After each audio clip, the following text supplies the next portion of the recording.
ফেজে থেকে সংবাদ সন্ধ্যা নিয়ে আপনাদের সাথে আছি আমি মাহমুদা মৌমিতা এবং আমি অনিমেষ কর। শুরুতেই জানিয়ে দেব বার্তা কক্ষের সবশেষ। মানিকগঞ্জে বাস ও অটোরিকশার সংঘর্ষে নিহত 7 জন। টাঙ্গাইলে ট্রাকের ধাক্কায় প্রাণ গেল 6 বাস যাত্রীর।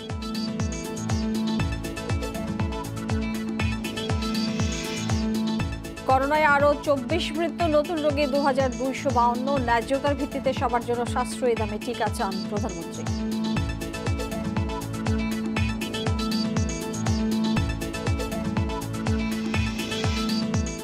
প্রথম ধাপে ভাসানচরে 1642 রোহিঙ্গা। আবাসনের সন্তোষ, নিরাপত্তায় আছে শরণার্থী ত্রাণ ও প্রত্যাবাসন কমিশন।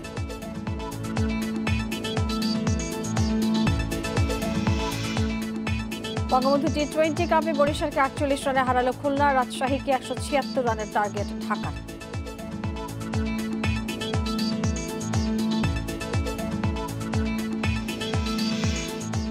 সংবাদ সন্ধ্যায় এতক্ষণ আপনাদেরকে শিরোনাম বলছিলাম, এবারে জানিয়ে দিচ্ছে পুরো খবর।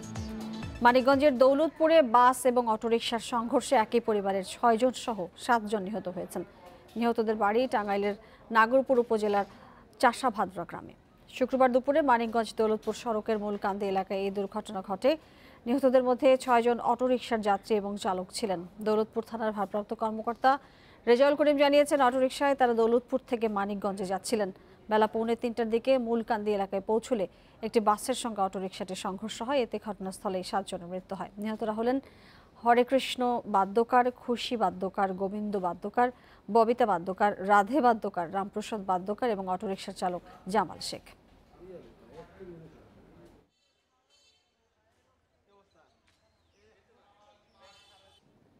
ঢাকা টাঙ্গাইল মহাসড়কের মির্জাপুরে ট্রাকের ধাক্কায় দাঁড়িয়ে থাকা বাসের 6 যাত্রী নিহত হয়েছেন। সকাল 6:45টার দিকে মির্জাপুরের কুর্নি এলাকায় এই দুর্ঘটনা ঘটে। নিহতদের 4 জন ঘটনাস্থলে ও বাকি 2 জন হাসপাতালে নেওয়ার পর মারা যায়। এখনও হাসপাতালে চিকিৎসাধীন 5 বাস যাত্রী। নিহতরা হলেন রংপুরের পীরগঞ্জের নুরুন্নাহার, শওকত, হান্নান, আশরাফুল, সিরাজুল ও মোহাম্মদ চুন্নু।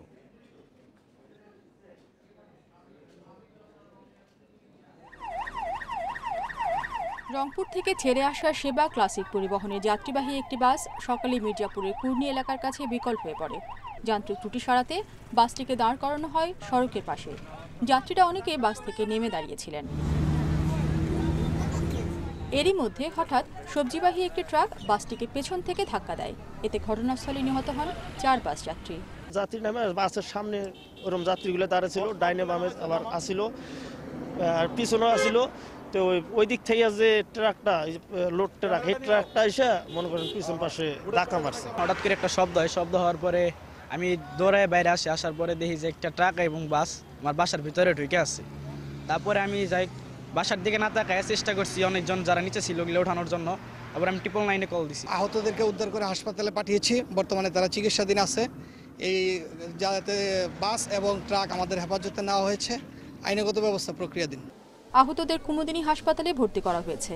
এদের মধ্যে অন্তত 3 জনের অবস্থা আশঙ্কাজনক বলছেন চিকিৎসকরা। আমাদের ইমার্জেন্সি থেকে আমরা এই রোগীগুলো ভিতরে পাঠাচ্ছি এবং আমাদের পুলিশ এবং আমাদের এই জায়গায় মহোদয় যারা আছেন এবং আমাদের ডাক্তাররা নিয়মিত সেবা দিয়ে যাচ্ছে। এখন বাকি 3 জনের অবস্থা এখনো আশঙ্কাজনক। ঘটনায় জড়িত ট্রাকটি পুলিশ জব্দ করলেও পালিয়ে গেছে এর চালক। Independent news desk.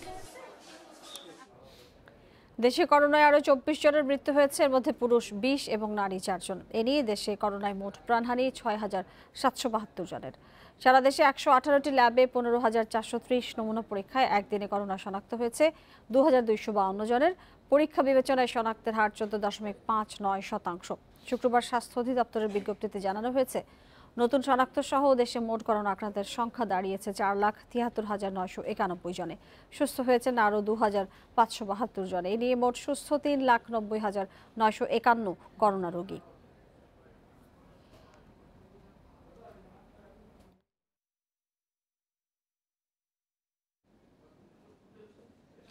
মাস্ক ব্যবহার নিশ্চিত করতে শুক্রবার রাজধানীর বিভিন্ন মার্কেটে অভিযান চালিয়েছে জেলা প্রশাসনের ভ্রাম্যমাণ আদালত।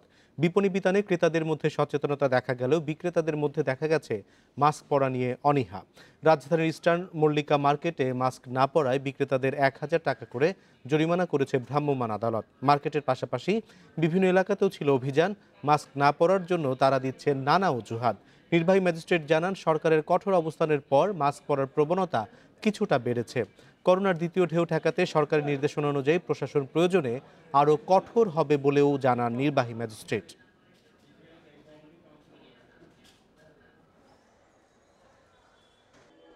বাট এখন আমরা দেখছি মানুষ সচেতন হয়েছে এবং মাস্ক পরিধান করছে। সচেতনতা অবশ্যই আগের চেয়ে বৃদ্ধি পেয়েছে। সতর্ক করার স্বার্থে আমরা জরিমানাটা আপাতত আমরা 1000-এর ভিতরে রাখছি। তবে যদি দরকার হয় আমরা জরিমানার পরিমাণ বাড়াবো এবং জেল দরকার হলে আমরা সেই দিকেও যাব। তারপর আমরা ন্যায্যতার ভিত্তিতে সাশ্রয়ী মূল্যে সবার জন্য মানসম্মত করোনা ভ্যাকসিন নিশ্চিতের তাগিদ দিয়েছেন প্রধানমন্ত্রী শেখ হাসিনা। জাতিসংঘ সাধারণ পরিষদের 31তম বিশেষ অধিবেশনে রেকর্ডকৃত ভাষণে আজ এই তাগিদ দিয়েছেন তিনি। পাশাপাশি করোনা ভ্যাকসিন স্থানীয়ভাবে উৎপাদনে উন্নয়নশীল দেশগুলোকে এগিয়ে আসারও আহ্বান জানান প্রধানমন্ত্রী। জাতিসংঘ সাধারণ পরিষদের 31তম বিশেষ অধিবেশন শুরু হয়েছে ৩ ডিসেম্বর থেকে। দুদিনের এই বিশেষ অধিবেশন ডেকেছেন জোট নিরপেক্ষ আন্দোলন ন্যামের বর্তমান চেয়ার আজারবাইজান ও জাতিসংঘের সেক্রেটারি জেনারেল। এতে প্রধানমন্ত্রী তার ভাষণে করোনা মোকাবেলায় মানসম্মত ভ্যাকসিনের সার্বজনীন ও ন্যায়সঙ্গত অধিকার, স্থানীয়ভাবে টিকা উৎপাদনে উন্নয়নশীল দেশগুলোকে প্রযুক্তি হস্তান্তর এবং মহামারী পরবর্তী আর্থিক সহায়তা সহ 3টি বিষয়ে জোর দেন। In response to COVID-19 pandemic. করোনার ভ্যাকসিনকে গোটা বিশ্বের জন্য একটি বৈশ্বিক গণপণ্য বিবেচনা করতে হবে। WHO অ্যাক্ট ও কোভাক্স সুবিধার উদ্যোগ এক্ষেত্রে গুরুত্বপূর্ণ ভূমিকা রাখতে পারে। উন্নয়নশীল দেশগুলোতে স্থানীয়ভাবে ভ্যাকসিন উৎপাদনের জন্য প্রযুক্তি হস্তান্তর করতে প্রতিশ্রুতিবদ্ধ হতে হবে। The COVID-19 pandemic. প্রধানমন্ত্রী বলেন, করোনার মধ্যে আর্থিক সহায়তা সহ উন্নয়নশীল দেশগুলোর যেসব চ্যালেঞ্জ রয়েছে সেগুলোকে বিশেষভাবে স্বীকৃতি দিতে হবে। এ বিষয়ে জাতিসংঘ IFI সুশীল সমাজকে নিজ নিজ দায়িত্ব পালন করতে হবে। The pandemic has made many people poor. COVID-19 মোকাবেলায় একে অপরের সাথে সক্রিয়ভাবে সহযোগিতা করতে হবে। সর্বত্র নিয়ন্ত্রণে না আনলে কোভিড-19কে কখনোই কোনো একটি স্থানে নিয়ন্ত্রণে আনা যাবে না। বিশ্বব্যাপী এ পর্যন্ত 15 লাখের বেশি লোক মারা গিয়েছে এবং প্রতিদিন শত শত মানুষ মারা যাচ্ছে। এই মহামারী অনেক মানুষকে আরও দরিদ্র করে তুলেছে। People's livelihoods. করোনার দ্বিতীয় ঢেউ সামাল দিতে বাংলাদেশ সরকারের পক্ষ থেকে ব্যাপক পদক্ষেপ নেওয়া হয়েছে বলেও জানান প্রধানমন্ত্রী Sheikh Hasina. Our fight against COVID-19 নূরে জান্নাত, ইন্ডিপেন্ডেন্ট নিউজ। ended. ভাষান্তরের অবকাঠামো দেখে সন্তুষ্ট রোহিঙ্গারা, তাই কক্সবাজারের আশ্রয় শিবিরে থাকা স্বজনদেরও সেখানে যাওয়ার আহ্বান জানিয়েছেন তারা। দুপুরে প্রথমবারের মতো 1642 জন রোহিঙ্গা সেখানে পৌঁছান। নানা প্রক্রিয়া শেষে বুঝিয়ে দেওয়া হয়েছে তাদের জন্য বরাদ্দ ঘর। চট্টগ্রাম থেকে 8টি জাহাজে করে তাদের নোয়াখালীর ভাষান্তরে নেওয়া হয়। সকাল 10:15টার দিকে চট্টগ্রামের পতেঙ্গা থেকে রওনা দিয়ে প্রায় 4 ঘন্টার যাত্রা শেষে দুপুরে জাহাজগুলো সেখানে পৌঁছায়। যাত্রার আগে বেশিরভাগ রোহিঙ্গাই নিজেদের ইচ্ছাতেই কক্সবাজার থেকে ভাষান্তরে যাওয়ার কথা জানান। পাশাপাশি ভাষান্তরে নিরাপদে ও স্বাচ্ছন্দ্যে থাকারও আশা প্রকাশ করেন। যাত্রাপথে রোহিঙ্গাদের নিরাপত্তা দেয় শরণার্থী ত্রাণ ও প্রত্যাবাসন কমিশন। এর আগে বৃহস্পতিবার উখিয়া কলেজ মাঠ থেকে 23টি বাসে করে স্বেচ্ছায় ভাষান্তরে যেতে চান এমন রোহিঙ্গাদের চট্টগ্রামে নেওয়া হয়।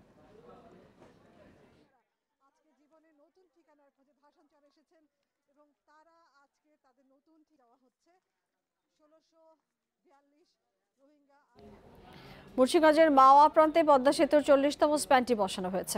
11 এবং 12 নম্বর পিলারের উপর সকাল 11:15টার দিকে বসানো হয় স্প্যানটি। এই স্প্যানটি বসানোর মধ্য দিয়ে দৃশ্যমান হলো সেতুর 6 কিলোমিটার।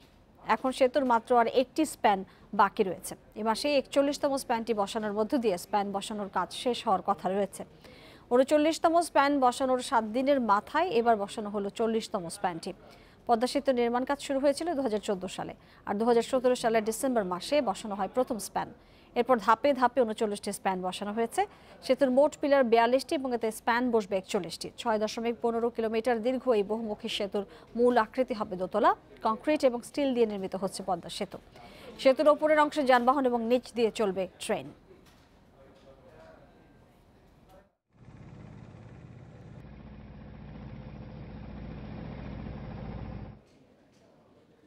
10 ডিসেম্বরের মধ্যেই পদ্মা সেতুর 41তম শেষ স্প্যানটি বসে যাবে বলে জানিয়েছেন সড়ক পরিবহন ও সেতুমন্ত্রী ওবায়দুল কাদের। সকালে ধানমন্ডিতে আওয়ামী লীগ সভাপতি রাজনৈতিক কার্যালয়ে একটি ভার্চুয়ালি অনুষ্ঠানে যোগ দিয়ে তিনি একথা বলেন।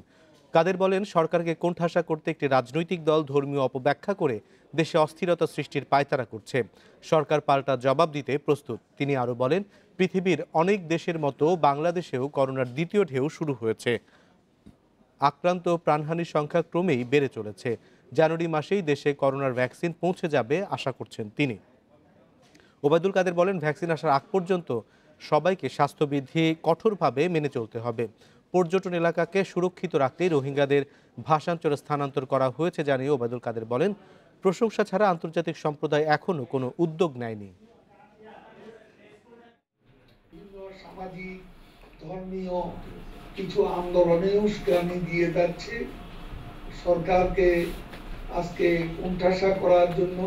আমরা গায়ে পড়ে কারোর সাথে ঝগড়া করব না, আমরা কোনো প্রকার আক্রমণাত্মক কিছু আমরা করতে যাব না। আমাদের উপর আক্রমণ হলে তখন পাল্টা জবাব আমাদেরকে দিতে হবে। আন্দোলনের মাধ্যমে বর্তমান সরকার বিদায় হবে বলে মন্তব্য করেছেন বিএনপির ভাইস চেয়ারম্যান মেজর অবসরপ্রাপ্ত হাফিজ উদ্দিন আহমেদ। শুক্রবার মহাখালীতে কল্যাণ পার্টির প্রতিষ্ঠাবার্ষিকী উপলক্ষে আয়োজিত আলোচনা সভায় এই মন্তব্য করেন তিনি। কল্যাণ পার্টির 14তম প্রতিষ্ঠাবার্ষিকীর আলোচনা সভা অনুষ্ঠিত হয় দলটির প্রতিষ্ঠাতা চেয়ারম্যান সৈয়দ মোহাম্মদ ইব্রাহিমের মহাখালীর বাসায়। আলোচনায় সৈয়দ মোহাম্মদ ইব্রাহিম করোনা মোকাবিলায় সরকারকে আরও উদ্যোগ নেওয়ার আহ্বান জানান। বিএনপির ভাইস চেয়ারম্যান হাফিজ উদ্দিন আহমেদ বলেন, এখন আর ভোটের মাধ্যমে পরিবর্তনের সুযোগ নেই। তিনি বলেন, যতদিন এই সরকার আছে ততদিন ভোট কেন্দ্রে সাধারণ নাগরিক যেতে পারবে না। রাজপথের আন্দোলনে সরকারের পতন ঘটাতে নেতাকর্মীদের ঐক্যবদ্ধ হওয়ার আহ্বান জানান তিনি।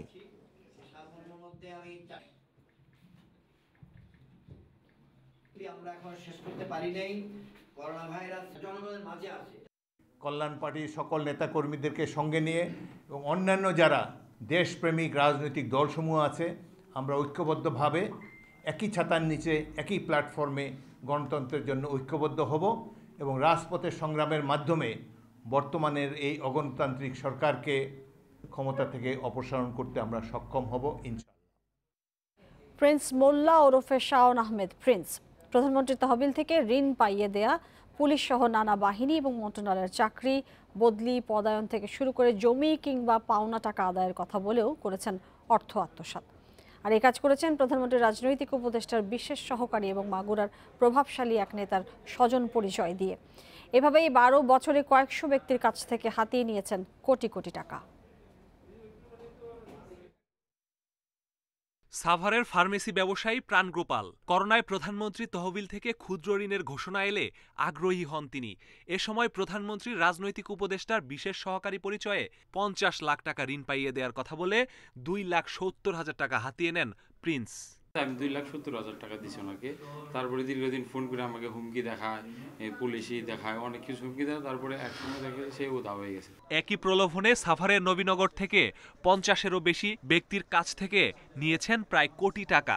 প্রধানমন্ত্রী ফান্ডের থেকে লোন ছাড়ছে, তো আপনি 1.5 লাখ টাকা আমার সাথে আর কি কন্ট্যাক্ট হয়েছে যে 1.5 লাখ টাকা দিলে উনি 20 লাখ টাকা লোন নিয়ে দেবেন। এসব অভিযোগে বৃহস্পতিবার উত্তরা থেকে তাকে গ্রেপ্তার করে পুলিশ। পরে প্রিন্সের দেয়া তথ্যে উত্তরার 11 নম্বর সেক্টরে তার খালার বাসায় অভিযানে যান গোয়েন্দারা। তবে প্রিন্সের খালার অভিযোগ, টাকা রাখা তো দূরের কথা, খালা খালুর নাম ভাঙিয়েও প্রতারণা করেছে সে।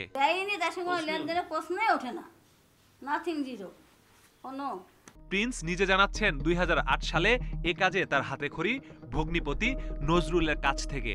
সেনাবাহিনীতে চাকরি দেওয়ার কথা বলে প্রতারণা করায় জেলও খাটতে হয় তাদেরকে। জেলের অন্য কয়েদিদের কাছ থেকে পান প্রভাবশালীদের নাম ভাঙিয়ে প্রতারণার আইডিয়া। আমি এই যে কার কাছ থেকে 35,000 টাকা নিছি, কার কাছ থেকে 5 লাখ টাকা নিছি, এইভাবে নিয়ে প্রতারণার পরে করোনা চলে আসলো। করোনার ভিতর আর আমি কাজগুলো করতে পারিনি। পরে প্রধানমন্ত্রীর রাজনৈতিক উপদেষ্টার বিশেষ সহকারী হিসেবে তৈরি করেন ভিজিটিং কার্ড। 3টি কার্ডে আলাদা আলাদা ফোন নম্বর দিয়ে শুরু হয় প্রতারণা। ভোটার আইডিতে প্রিন্স মোল্লা হলেও ভিজিটিং কার্ডের নাম শাওন আহমেদ প্রিন্স। গোয়েন্দা পুলিশ বলছে প্রভাবশালীদের নাম ভাঙিয়ে প্রতারণাই ছিল তার মূল পেশা। 12 বছরে অর্থ আত্মসাৎ করেছেন কয়েকশো ব্যক্তির কাছ থেকে।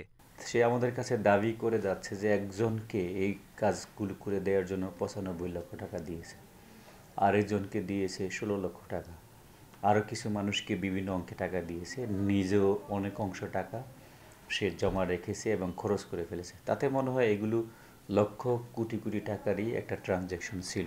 প্রতারণার টাকায় বিলাসী জীবনযাপন করতেন প্রিন্স। বিয়ে 3টি, বাসায় চলত নিয়মিত মাদক সেবনও। Masudur Rahman, independent news, Dhaka. বাবার দ্বিতীয় বিয়ে সম্পত্তি সৎমায়ের হওয়ার শঙ্কা থেকেই তৈরি হয় ক্ষোভ। আর এ থেকেই পরিকল্পিতভাবে কাফরুলের গৃহবধূ সীমাকে কুপিয়ে হত্যার পর মরদেহ পুড়িয়ে দেয় সৎ ছেলে নাহিদ। পুলিশ বলছে আদালতে দায় স্বীকার করেছেন তিনি। তবে নাহিদ সহ 6 জনকে গ্রেপ্তার করা হলেও রিমান্ডে না নিয়ে মামলার তদন্ত নিয়ে প্রশ্ন তুলেছেন বাদী হেলাল শরীফ। কাফরুলের কার্টন ব্যবসায়ী শাহজাহান শিকদার প্রথম স্ত্রীর মৃত্যুর 2 বছর পর এ বছরের মার্চে বিয়ে করেন গোপালগঞ্জের সীমা বেগমকে। প্রথমে এ বিয়ে মেনে নিলেও শ্বশুরবাড়ির চাপে সৎমায়ের সঙ্গে সম্পর্কের অবনতি হয় শাহজাহানের প্রথম স্ত্রীর সন্তান আশিকুর রহমান নাহিদের। সঙ্গে যোগ হয় বাবার সম্পত্তি সৎমায়ের নামে হওয়ার শঙ্কা। এতেই তৈরি হয় ক্ষোভ। আর এ ক্ষোভ থেকেই সৎমাকে কুপিয়ে জখম করে আগুন দেয় নাহিদ। তার বক্তব্য অনুযায়ী সে একাই মারছে। প্রথমে ছুরি দিয়ে ধরে গলায় দিচ্ছে, স্টেপ করছে, তারপরে হাতে স্টেপ করে, তারপর পিঠে স্টেপ করে, পরে তার আগুন ধরাই দিচ্ছে। নাহিদের এ কাণ্ডে অবাক প্রতিবেশীরাও। এমন ঘটনার পুনরাবৃত্তি চান না তারা। কত যে মর্মান্তিক একটা ঘটনা, এটা তো খুব কষ্টদায়ক, এটা সবার ক্ষেত্রে। এই জিনিসটা শোনার পরে নিজের অনুভূতি ভাবলেই তো কলিজাটা চাপ দিয়ে উঠে যায়, আল্লাহ কিভাবে তাকে মারছে। এ ঘটনায় নাহিদ ছাড়াও গ্রেপ্তার করা হয়েছে তার বাবা শাহজাহান, স্ত্রী জাকিয়া সুলতানা আইরিন, শ্বশুর আশেকুল্লাহ, শাশুড়ি রোকেয়া বেগম, শ্যালক সাকিবকে। তবে গ্রেপ্তারের 4 দিনেও আসামিদের কাউকে রিমান্ডে নেয়নি পুলিশ। বাদীর অভিযোগ, আসামিদের চাপে তদন্ত ভিন্ন খাতে নেয়ার চেষ্টা করছে পুলিশ। পুলিশ আসামি দ্বারা প্রভাবিত, কারণ যে 6 জন আসামিকে গ্রেপ্তার করা হয়েছে তাদের একজনও রিমান্ড আবেদন করেনি। দ্রুত তদন্ত কাজ শেষ করে আদালতের রায়ের মাধ্যমে আসামিদের ফাঁসিতে ঝুলিয়ে মৃত্যুদণ্ড কার্যকর করা হোক। তবে পুলিশ বলছে এরই মধ্যে দায় স্বীকার করে আদালতে জবানবন্দি দিয়েছে নাহিদ। অন্য আসামিদের সম্পৃক্ততা আছে কিনা খতিয়ে দেখা হচ্ছে। প্রয়োজনে রিমান্ডেও নেওয়া হবে। পারিবারিক কলহের কারণে কোনোভাবে কেউ শেল্টার দেখে কিনা এটা তার সাক্ষীর বিষয়, এটা আমরা বাছাই করে দেখি। যদি কেউ সম্পৃক্ত হয় তাহলে যেভাবে সম্পৃক্ত তাকে সেভাবে আনতে হবে। এদিকে ঘটনায় জড়িতদের বিচারের দাবিতে গোপালগঞ্জে মানববন্ধন ও বিক্ষোভ করেছেন স্থানীয়রা। Masudur Rahman, independent news, Dhaka. স্বস্তি ফিরেছে রাজধানীর সবজির বাজারে। সপ্তাহের ব্যবধানে কমেছে শীতকালীন সবজির দাম, কমেছে নতুন আলুর দামও। তবে কেজিতে প্রায় 2 টাকা বেড়েছে চালের দাম, বাড়তি তেলের দামও। বৈরী আবহাওয়া আর সরবরাহ কমের অজুহাতে বেশ কয়েক মাস অস্থির ছিল সবজিসহ নিত্যপণ্যের বাজার। শীতকালীন সবজির সরবরাহ ভালো হওয়ায় স্বস্তি মিলছে কেনাকাটায়। গেল সপ্তাহে শিম প্রতি কেজি 60 টাকায় বিক্রি হলেও এখন তা পাওয়া যাচ্ছে 40 থেকে 50 টাকায়। ফুলকপি, বাঁধাকপি বিক্রি হচ্ছে প্রতিটি 30 থেকে 40 টাকায়। মূলা, পেঁপে, মিষ্টি কুমড়ার কেজি 30 থেকে 40 টাকা। দাম কিছুটা কমে নতুন আলু বিক্রি হচ্ছে 70 টাকা কেজি দরে। গত সপ্তাহ থেকে এবার দেখলাম যে সবজি একটু ভালো উঠছে, মানে নতুন উঠছে যেগুলো উঠছে, মানে তাও তো দাম একটু বেশি যেগুলো। আর শুক্রবারে একটু দাম একটু বেশি থাকে। ঢাকা শহরে এই শাকসবজিটা এলাকার চেয়ে ঢাকাতে অনেক ডিফারেন্স হয়ে যায়। মধ্যস্বত্বভোগীরা অনেক সমস্যার সৃষ্টি করতেছে। তবে চাল কিনতে এখনো বাড়তি দাম গুনতে হচ্ছে ক্রেতাদের। মিনিকেট চাল বিক্রি হচ্ছে 58 থেকে 60 টাকা কেজিতে। 28 জাতের চালের কেজি 48 থেকে 50 টাকা। নাজিরশাইল 60 থেকে 64 টাকা। বেশি দামের জন্য মিল মালিকদের দুষছেন বিক্রেতারা। এটা সম্পূর্ণ কিছু মিল মালিকরাই করে। ওরাই মনে করেন 1 টাকা কমায়, যখন সরকার চাপ দেয় আবার নিয়ন্ত্রণে আসে, আবার সরকার যখন একটু ডিমা দেয় তখন আবার 1 টাকা বেড়ে যায়। সপ্তাহের ব্যবধানে বেড়েছে ভোজ্য তেলের দামও। বোতলজাত সয়াবিন তেল কিনতে লিটারে 5 টাকা বেশি গুনতে হচ্ছে। Shahida Ahmed, independent news, Dhaka. হঠাৎ করে অস্থির চট্টগ্রামের চালের বাজার। এক সপ্তাহেই কেজিতে দাম বেড়েছে 6 থেকে 10 টাকা। এতে অনেকটাই দিশেহারা ভোক্তারা। ধানের দাম এবং আমদানি শুল্ক বাড়াই কারণ দাবি ব্যবসায়ীদের। চট্টগ্রামের চাকতাই সোভান সওদাগর রোডের পাইকারি চাল বাজারের দৃশ্য এটি। বাজারের প্রতিটি মোকামে যথেষ্ট চাল থাকলেও হঠাৎ করেই বেড়ে গেছে দাম। সপ্তাহের ব্যবধানে এখানে প্রতি কেজি চালে দাম বেড়েছে 6 থেকে 10 টাকা পর্যন্ত, যার প্রভাব পড়েছে খুচরা বাজারেও। গত সপ্তাহ থেকে এ সপ্তাহ আর 4-5 টাকা 6 টাকা বাড়তি প্রতি কেজিতে। আমার খরচের থেকে দাম বাড়তি, সবকিছু খরচ আয়ের থেকে বেশি হয়ে যাচ্ছে। বাজারে আরো বাড়তি, আমরা কি করব এটা নিয়ে অনেক কাস্টমারের সাথে তর্কাতর্কি হয়। ব্যবসায়ীরা বলছেন বাজারে পুরনো চালের চাহিদা বেশি হলেও সরবরাহ কম। তাদের দাবি ধানের দাম বেশি হওয়ায় কম দামে চাল বিক্রি করতে পারছেন না তারা। যেহেতু ধানের দামটা 900 টাকার থেকে ধানের দাম এখন বর্তমানে 1250 টাকা হয়ে গেছে। 28 চাউল যেটা আপনারা বলেন এটার চাউল দামটা এর হিসাবে আমাদের চাউল 50 টাকা আমাদের কস্টিং হয়ে যায়। তাই এছাড়া চালের দাম নিয়ন্ত্রণে আনতে আমদানিকারকদের শুল্ক হার কমানো ছাড়া কোনো উপায় দেখছেন না চাল ব্যবসায়ীরা। তাদের দাবি শুল্ক বাড়ায় আমদানিতে আগ্রহ কমেছে ব্যবসায়ীদের। আমরা আমদানিকারকও আবার এখানে লোকাল ব্যবসা করি, তো সরকার যদি 56% যেটা ট্যাক্স আছে এটা যদি 28% যদি করে তাহলে অন্ততপক্ষে চালের দাম কেজিতে 5 টাকা কমে যাবে। চালের বাজার নিয়ন্ত্রণে কর্তৃপক্ষের তদারকি শুরু করা দরকার বলে মনে করছেন সংশ্লিষ্টরা। Shamim Ahmed, independent news. মাসের ব্যবধানে আবার ইতিবাচক ধারায় ফিরেছে পণ্য রপ্তানি। চলতি অর্থবছরে নভেম্বরে 308 কোটি ডলারের পণ্য রপ্তানি হয়েছে, যা গত বছরের একই সময়ের চেয়ে 0.76% বেশি। বৃহস্পতিবার রপ্তানি উন্নয়ন ব্যুরো ইপিবি এসব তথ্য প্রকাশ করে। ইপিবির তথ্য অনুযায়ী চলতি অর্থবছরের প্রথম 5 মাস অর্থাৎ জুলাই থেকে নভেম্বরে 1592 কোটি ডলারের পণ্য রপ্তানি হয়েছে, যা গত বছরের একই সময়ের চেয়ে 0.93% বেশি। তবে রপ্তানি কমেছে তৈরি পোশাক খাতে। জুলাই নভেম্বর সময়ে পোশাক রপ্তানি হয়েছে 1289 কোটি ডলারের, যা গত বছরের একই সময়ের চেয়ে 1.48% কম। চলতি অর্থ বছরের প্রথম 5 মাসে 35 কোটি ডলারের চামড়া এবং চামড়াজাত পণ্য রপ্তানি হয়েছে। এই আয় গত বছরের একই সময়ের চেয়ে 8.32% কম। কিন্তু ইতিবাচক পাট ও পাট পণ্য রপ্তানি 55 কোটি ডলারের রপ্তানি হয়েছে এ খাতে, যা গত বছরের একই সময়ের চেয়ে 36% বেশি।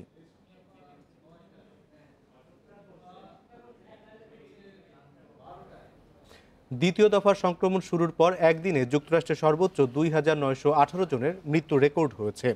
নতুন করে শনাক্ত হয়েছে 2,18,000 মানুষ। গত 24 ঘন্টায় বিশ্বে করোনায় 12,600-এরও বেশি মৃত্যু হয়েছে। নতুন করে শনাক্ত হয়েছেন 6.5 লাখেরও বেশি। এ নিয়ে বিশ্বজুড়ে করোনায় প্রাণহানি 15,11,000 ছাড়ালো। মোট আক্রান্ত 6,55,00,000-এর বেশি। কিছুদিন কম থাকার পর ব্রাজিলে আবার বাড়ছে করোনার বিস্তার। একদিনে 776 মৃতের পাশাপাশি নতুন করে শনাক্ত হয়েছেন 50,000 রোগী। রাশিয়ায় 550 মৃত্যু নিয়ে নতুন করে আক্রান্ত হয়েছেন 28,000 মানুষ। ইতালিতে বুধবার আরও 23,000 করোনা রোগী মিলেছে। বিস্তার রুখতে বড়দিনে কড়াকড়ি আরোপের সিদ্ধান্ত নিয়েছে দেশটি। এছাড়াও জার্মানিতে 22,000, পোল্যান্ডে 14,000, ফ্রান্সে 12,000, তুরস্কে 32,000, ইরানে 13,000 রোগী পাওয়া গেছে।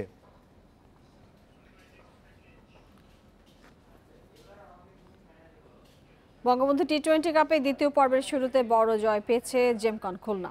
সাকিব রিয়াদের দল ফরচুন বরিশালকে হারিয়েছে 48 রানের বড় ব্যবধানে। 5 ম্যাচের 3টি জিতে পয়েন্ট টেবিলে ভালো অবস্থান খুলনার। অন্যদিকে টানা হারে প্লে অফ কঠিন হচ্ছে তামিমদের। টস জিতে অধিনায়ক তামিমের ফিল্ডিংয়ের সিদ্ধান্ত বরিশালের পক্ষে আসেনি। আবারও টপ অর্ডারে পরিবর্তন এনে সুফল পেয়েছে খুলনা। জহুরুল মাত্র 2 রান করে ফিরলেও ইমরুলকে সাথে নিয়ে 90 রানের দারুণ জুটি করেন আরেক ওপেনার জাকির হাসান। বিজয়ের জায়গায় সুযোগ পেয়ে বাজিমাত করেছেন জাকির। তার 63 রানের ইনিংসই খুলনাকে বড় স্কোরের ভিত দেয়। সাকিব এদিনও বড় ইনিংস খেলতে ব্যর্থ। 2 বাউন্ডারিতে মাত্র 14 রানে তানভীরের শিকার টাইগার অলরাউন্ডার। তবে মাহমুদুল্লাহ ছিলেন সপ্রতিভ। অধিনায়কের 24 রানের কার্যকরী ইনিংসে বোর্ডে 173 রান জমা করে খুলনা। 174 রানের টার্গেটে তামিম ইমনের উদ্বোধনী জুটিতে আসে 57 রান। রানের চাকা সচল রাখতে তৎপর ছিলেন তামিম। 5 বাউন্ডারিতে 21 বলে করেন 32। তামিম আউট হবার পর দলকে কক্ষপথে রাখতে পারেনি কেউ। তৌহিদ ৩৩ রান করলেও বাকিরা ছিলেন আসা যাওয়ার মিছিলে। শুভাগত মাহমুদ ও শহীদুল নেন ৩টি করে উইকেট। ২২ রান খরচায় ১ উইকেট নেন সাকিব। ১২৫ রানে গুটিয়ে যায় বরিশালের ইনিংস। ৪৮ রানের বড় জয় পায় রিয়াদের খুলনা। ফেরদৌস ইসলাম, ইন্ডিপেন্ডেন্ট নিউজ। বঙ্গবন্ধু টি-20 কাপে ঢাকার দেয়া ১৭৬ রানের টার্গেটে ব্যাট করছে রাজশাহী। ব্যাটিংয়ে শুরুটা ভালো হয়নি শান্তর দলের, মাত্র ১৫ রানে হারায় ৩ উইকেট। এর আগে টস হেরে ব্যাট করতে নেমে ঢাকা শুরুটাও ভালো হয়নি। নাইম শেখ আর নাইম হাসান দুই ওপেনারই সাজঘরে ফেরেন ২ অঙ্কে পৌঁছানোর আগে। এরপর তানজিদ হাসানও দ্রুত আউট হন। তবে দায়িত্বশীল ব্যাটিংয়ে ৩৭ রান করেন মুশফিকুর রহিম। অধিনায়কের বিদায়ের পর ঢাকার হাল ধরেন দুই তরুণ ইয়াসির আলী ও আকবর আলী। মারকুটে ব্যাটিংয়ে ৬৭ রান করেন ইয়াসির আর আকবরের সংগ্রহ ৪৫। দুজনের ব্যাটে ভর করে রাজশাহীকে ১৭৬ রানের চ্যালেঞ্জিং টার্গেট ছুড়ে দেয় ঢাকা।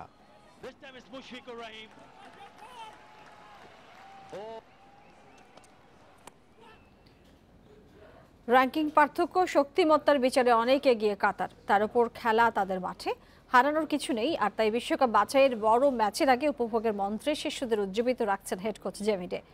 আর প্রতিপক্ষকে চ্যালেঞ্জ জানাতে মুখিয়ে জামাল ভুঁইয়া টিম পারফরমেন্সেই পয়েন্ট নিয়ে ফিরতে চান অধিনায়ক। দোহার আল খলিফা স্টেডিয়ামে ম্যাচ শুরু আজ রাত 10টায়। কাতার ম্যাচের সূচি ঠিক হয় হঠাৎ করেই। নেপালের বিপক্ষে মুজিব বর্ষ সিরিজে প্রস্তুতির প্রথম পর্ব সেরে নেয় বাংলাদেশ। কাতারে এসে সপ্তাহ খানেক অনুশীলন আর 2 প্রীতি ম্যাচ খেলে মানিয়ে নেওয়া গেছে, বেড়েছে লড়াইয়ের আত্মবিশ্বাস। পরীক্ষাটা র্যাঙ্কিংয়ের 59-এ থাকা দলের বিপক্ষে, যারা বিশ্বকাপের আয়োজক। সেখানে 184-তে থাকা বাংলাদেশের পক্ষে বাজি ধরার অবকাশ কোথায়? মূল দায়িত্ব রক্ষণভাগের তপু বিশ্বনাথদের জন্য কাজটা কঠিন। মাঝ মাঠে জামালের সাথে জমতে হবে সোহেল মানিকের রসায়ন। আর হুট করে সুযোগ এসে গেলে তা কাজে লাগানোর দায়িত্বটা সাত জীবনদের ওপরে। মূল কথা, দল হয়ে খেলার লক্ষ্য পূরণ হলেই মাঠে ভালো কিছু সম্ভব। অধিনায়ক জামালও আছেন সেই অপেক্ষায়। 4টা ম্যাচ খেলছি আমরা, so now fitness level is very good and সবাই এখন সবাই মোটামুটি ফিট আছে 100%। সবাই মিস্টেক করতে পারে, এটা শুধু ডিফেন্ডার না, মিডফিল্ড করতে পারে, স্ট্রাইকার করতে পারে, সবাই মিস্টেক করতে পারে, কিন্তু we have to reduce our mistakes. Corona মুক্ত হয়ে শেষ বেলায় যুক্ত হয়েছেন হেড কোচ জেমিডে। তাকে পেয়ে দলের মনোবলও বেড়েছে। এই কম সময় শিষ্যদের চাঙ্গা রাখার চেষ্টা করছেন জেমি। কাতার এশিয়ার চ্যাম্পিয়ন, নিঃসন্দেহে শক্তিশালী দল। ওদের প্রেসিং ফুটবলের সামনে আমাদের রক্ষণের পরীক্ষাটা কঠিন হবে। চাপমুক্ত থেকে পারফর্ম করলে ফল আমাদের পক্ষে আসতে পারে। প্রত্যাশা একটাই, ছেলেরা সেরাটা দিয়ে ম্যাচ উপভোগ করুক। 5 দলের গ্রুপে তলানিতে বাংলাদেশ। ভারতের মাটিতে ড্র একমাত্র প্রাপ্তি। বিপরীতে 5 ম্যাচে 4 জয় শীর্ষে কাতার। ওদের 1 ড্র ভারতের বিপক্ষে ঘরের মাটিতে। ওই ম্যাচের অভিজ্ঞতা মনে রেখেই বাংলাদেশ পরীক্ষায় সতর্ক স্বাগতিকেরা। আল খলিফা স্টেডিয়ামে দর্শক ধারণ ক্ষমতার মাত্র 20% থাকবে গ্যালারিতে। প্রবাসী বাঙালিদের সুযোগ কম। করোনা সতর্কতায় বাড়তি ঝুঁকি নিতে চায়নি আয়োজকেরা। ফেরদৌস ইসলাম, ইন্ডিপেন্ডেন্ট নিউজ। আর এই ছিল আজকের সংবাদ সন্ধ্যায়। ইন্ডিপেন্ডেন্ট টেলিভিশনের সব খবরের বিস্তারিত জানতে চোখ রাখুন ফেসবুক, ইউটিউব এবং টুইটারে। সাথে থাকার জন্য ধন্যবাদ।